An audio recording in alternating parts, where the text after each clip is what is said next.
Magandang gabi sa lahat ng nakikinig dito sa dilim. Bago magsimula ang ating kwento, nais ko munang batiin at pasalamatan ang ilan sa ating matatapang na tagapakinig. Si Ray Magandang Buhay, si Renalyn Villar, si Minam Francisco, si Tiffany Joy, si Ronnie Boy, at si June Tejero. Salamat sa inyong suporta at sa patuloy na pakikinig. Kahit alam ninyong bawat kwento rito ay may kasamang anino na maaring sumunod sa inyo. Magandang gabi sa inyong lahat. Ako si Mr. Kira. May natanggap akong liham mula sa isang anak na nagbukas ng isang nakakakilabot na sikreto tungkol sa kanyang sariling ama. Isang sikreto na may kinalaman sa isang kaibigang nilalang mula sa kadiliman, isang kapre na handang magbigay ng tulong, kapalit ng isang buhay. Handa ka na bang pakinggan ang kwento niya? Magandang gabi, Mr. Kira. Itago mo na lang ako sa pangalang Joel. Hindi ko talaga alam kung dapat ko bang isulat sa iyo ito, pero hanggang ngayon ay hindi pa rin nawawala sa isip ko ang mga nangyari sa aming pamilya, lalo na kay tatay. Lumaki ako sa isang maliit na baryo sa Northern Samar. Tahimik ang lugar namin, puro bukirin at kakahuyan. Pero sa likod ng bahay namin, may isang napakalaking puno ng balete na halos kasing tanda na raw ng buong baryo. Simula bata pa ako, mahigpit ang bilin ni tatay. Anak, huwag na huwag kang lalapit sa punong yan pag mag-isa ka. Akala ko dati dala lang iyon ng matatandang paniniwala. Pero habang tumatanda ako, napansin ko na tuwing gabi, pagkatapos maghapunan, palaging lumalabas si tatay at nauupo sa isang bangko malapit sa puno. May hawak siyang sigarilyo, pero hindi iyon basta yosi na mabibili sa tindahan, parang gawa sa dahon ng tabako na mahaba at makapal. At ang mas nakapagtataka, nakikipag-usap siya sa wala. Isang gabi sinundan ko siya ng palihim. Tahimik akong dumapa sa damuhan para makasilip. Sa ilalim ng dilaw na liwanag ng buwan, nakita ko siyang nakatingala at nakangiti, para bang may kausap na matangkad na tao na hindi ko makita ng buo. Ang tanging napansin ko ay ang usok ng sigarilyo na parang bumabalot sa hangin at ang anino ng isang napakalaking katawan na nakasandal sa puno. Kinabukasan, tinanong ko si nanay tungkol dito. Bigla siyang natahimik at sinabing, "Basta anak, kaibigan ng tatay mo yan. Matagal na silang magkasama." Hindi na siya nagsalita pa. Pero mula noon, napansin ko na parang laging maswerte si tatay. Lagi siyang nananalo sa sugal, hindi siya nagkakasakit. At kahit na anong bigat ng problema, parang laging may dumadating na tulong sa tamang oras. Hanggang isang gabi, nagising ako sa malalakas na yabag sa labas ng bahay. Hindi ito yabag ng tao, mas mabigat, mas malalim ang tunog, at parang dumadag-undong ang lupa sa bawat hakbang. Dahan-dahan akong sumilip sa bintana at doon ko siya nakita. Isang nilalang na may balat na kulay uling, pulang-pula ang mga mata, at kasing taas ng 2 poste ng kuryente. Nakaupo siya sa malaking sanga ng balete, naninigarilyo at nakangiti habang pinagmamasdan si tatay. At sa hindi ko maipaliwanag na dahilan, hindi ako nakaramdam ng agarang takot. Pero alam kong mali ang lahat ng iyon. Simula noong gabing iyon, hindi na ako mapakali. Alam kong may lihim si tatay. At ang lihim na iyon ay nakaupo sa puno sa likod ng bahay namin. Simula nang masaksihan ko ang higanting nilalang sa balete, hindi na ako mapakali. Sa tuwing lalabas si tatay tuwing gabi, palihim ko pa rin siyang sinusundan. Minsan, naririnig ko pa siyang tumatawa at parang nakikipagbiruan sa kausap niya. Ngunit kapag sinusubukan kong lapitan, bigla siyang tumitigil at tinititigan ako ng matalim, na para bang pinapauwi ako gamit lang ang tingin. Isang hapon, inabutan ko si tatay na nag-uusap si nanay sa kusina. Nakatalikod sila pero rinig ko ang bawat salita. Hindi ko na alam kung hanggang kailan ko kaya to, sabi ni tatay. Mabigat ang boses. Pero may usapan kayo, di ba? Wala ka nang atrasan, sagot ni nanay. Kinilabutan ako. Anong usapan? Lumipas ang mga araw at doon ko unti-unting napansin ang kapalit ng mga piyayang dumadating sa amin. Isang kapitbahay namin na ang biglang nagkasakit ng matindi. Hindi nila alam kung anong sanhi. Parang hinihigop ang lakas ng katawan hanggang sa mangayayat siya at tuluyang bawian ng buhay. Ilang araw matapos yon, may dumating na malaking halagang pera kay tatay. Galing daw sa utang na matagal nang hindi nababayaran. Minsan naman, may batang kambing na alaga ng tiyuhin ko ang biglang nawala. Kinabukasan, nakita ko si tatay na may dalang dalawang supot ng sariwang karne na hindi niya ipinaliwanag kung saan galing. Hanggang isang gabi, hindi ko na napigilan ang sarili ko. Lumapit ako sa kanya habang nakaupo siya sa bangko sa ilalim ng puno. Sa dilim, ramdam ko ang tingin ng nilalang mula sa sanga. "Tay, sino ba talaga siya?" tanong ko. Nanginginig ang boses, hindi siya sumagot agad. Sa halip, tumingin siya sa itaas, parang humihingi ng permiso. Saka siya yumuko at bumulong. "Anak, siya ang matagal ko ng kaibigan. Utang ko sa kanya ang buhay natin ngayon. Pero tandaan mo, lahat ng utang may kapalit." Bago pa ako makasagot, naramdaman ko ang malamig na hangin na dumampi sa batok ko, kasabay ng mabigat na tinig mula sa dilim. "Magandang gabi, Joel." Doon ko lang napagtanto na alam ng kapre ang pangalan ko. Simula nang marinig ko ang tinig ng kapre na tinawag ang pangalan ko, hindi na ako mapakali. Tuwing lalabas si tatay sa gabi, naroon pa rin siya sa ilalim ng balete. Nakaupo, naninigarilyo at nakatingin sa amin na para bang may binibilang na oras. Minsan, nagising ako sa iyakan ni nanay. Pagbaba ko sa sala, nakita ko siyang nakaupo sa tabi ng pinsan kong si Ruel na halos walang malay. Namumutlay siya at nanginginig, parang may lagnat na mataas. "Anak, pumalik ka sa kwarto mo." Mahina pero matigas ang boses ni tatay.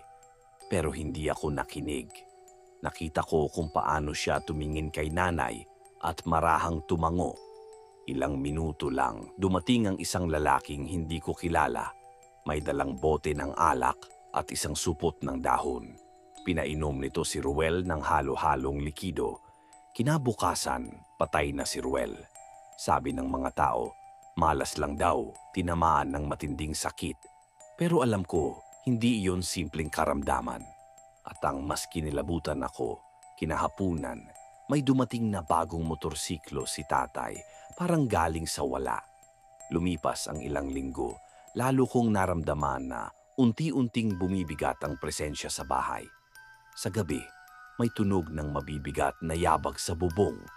Minsan may mga aninong dumadaan sa labas kahit wala namang tao. At sa bawat bisita ni tatay sa ilalim ng puno, para bang may isa na namang taong nagkakasakit o nawawala sa baryo. Isang gabi, hindi ko na kinaya at sinundan ko si tatay hanggang sa puno. Nagtago ako sa likod ng mga palumpong. Narinig ko siyang nagsabi, "Kulang pa raw, pero marami na akong naibigay." Isang malalim at mabagal na boses ang sumagot mula sa dilim. "Hindi mo pa tinutupad ang pangako mo. May isa pang kailangan." Pagkatapos noon, biglang nag-iba ang tingin ni tatay sa akin kinabukasan. Hindi ko alam kung ako ba ang tinutukoy ng kapre. Pero simula noon, lagi na akong pinapapasok agad sa bahay kapag lumalabas ako at nararamdaman ko na parang binibilang na rin niya ang mga araw ko. Hindi ko na mabilang kung ilang gabi ko nang iniwasang tumingin sa puno ng balete sa likod ng bahay. Pero kahit anong iwas ko, ramdam ko pa rin ang presensya ng kapre. Para bang nakabantay siya hindi lang kay tatay, kundi pati sa akin. Isang gabi ng malakas na ulan, bigla akong nagising sa malalakas na kalabog mula sa likod ng bahay. Sa pagitan ng ugong ng hangin at hampas ng ulan sa bubong, narinig ko ang tinig ni tatay. Mataas ang boses, parang nakikipagtalo. "Hindi pwede, anak ko yun," sigaw niya. Agad akong tumayo at sumilip sa bintana. Doon ko nakita si tatay, basang-basa, nakatayo sa ilalim ng balete. Sa harap niya nakayuko ang isang aninong kasing laki ng 2 poste ng kuryente, nangingitim sa dilim, at tanging pulang-pula ang mga mata ang malinaw kong nakita. Lumabas ako kahit nanginginig sa takot. Tinawag ko si tatay pero hindi siya lumingon. Narinig ko ang malalim na tinig ng kapre. "Matagal na ang kasunduan natin, Romy. Binigay ko ang lahat ng hiningi mo. Panahon na para tuparin mo ang iyong pangako." Gusto kong sumigaw pero para akong nawala sa lakas. Ang lamig ng hangin ay parang pumipigil sa akin. "May iba ka bang hihingin? Kahit ano, huwag lang siya," pakiusap ni tatay. Nanginginig ang boses. Wala nang iba. Siya ang napili ko mula pa noon. Doon ko lang napagtanto na ako ang tinutukoy nila. Sa isang iglap, naalala ko ang lahat. Ang mga gabing pinagmamasdan ako ng kapre mula sa sanga. Ang pagbanggit niya ng pangalan ko at ang kakaibang pakiramdam na parang may matagal nang nakalaan para sa akin na hindi ko alam. Lumapit ako sa kanila kahit humahakbang ako sa putik at tumatama ang malamig na ulan sa mukha ko. "Tay, anong ibig sabihin nito?" Napalingon siya at sa unang pagkakataon, nakita ko ang mata niya na puno ng takot at pagsisisi. "Anak, kung hindi ko ito tinanggap noon, patay na tayong lahat sa gutom. Pero mali. Mali ang lahat ng to." Ang kapre ay unti-unting tumayo mula sa pagkakaupo. Nang tuluyang mag-unat ng katawan, halos sumayad na ang ulo niya sa mga ulap. Ang balat niya ay parang uling at ang usok mula sa kanyang tabako ay bumabalot sa amin. Sa bawat hakbang niya, lumalalim ang putik sa lupa. Wala nang atrasan. Sa ilalim ng punong ito, ibibigay mo siya sa akin. Sa desperasyon, hinawakan ako ni tatay at itinakbo papasok ng bahay. Isinara niya ang pinto at isinandal ang sarili niya rito, humihingal. Pero bago pa kami makalayo sa takot, narinig namin ang malalakas na yabag sa labas at sa bawat hakbang ng kapre, yumanig ang buong bahay. "Anak, makinig ka sa akin," sabi ni tatay, hawak ang magkabila kong balikat. "Kapag pumasok siya rito, tumakbo ka papunta sa bahay ni Mang Lito, sa kabilang baryo. Sabihin mo sa kanya lahat, siya lang ang makakatulong sa'yo." Pero tay, hindi ko na natapos ang sasabihin ko. Sa isang iglap, narinig namin ng malakas na kalabog mula sa bubong at kasunod nito ang pag-uga ng buong bahay na parang babagsak. Bago pa man ako makagalaw, bumukas ang pinto ng hindi hinahawakan at pumasok ang usok ng tabako na mas makapal pa kaysa sa anumang nakita ko.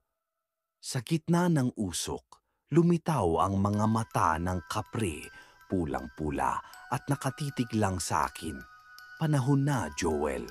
Hindi ko alam kung saan ko hinugot ang lakas, pero sa sandaling bumungad ang mukha ng kapre sa pintuan, bigla akong kumaripas ng takbo palabas ng likurang pinto. Naririnig ko ang malalakas na yabag sa lupa habang sinusundan niya ako.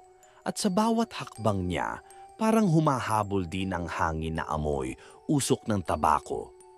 "Joel, tumakbo ka," sigaw ni tatay mula sa loob ng bahay.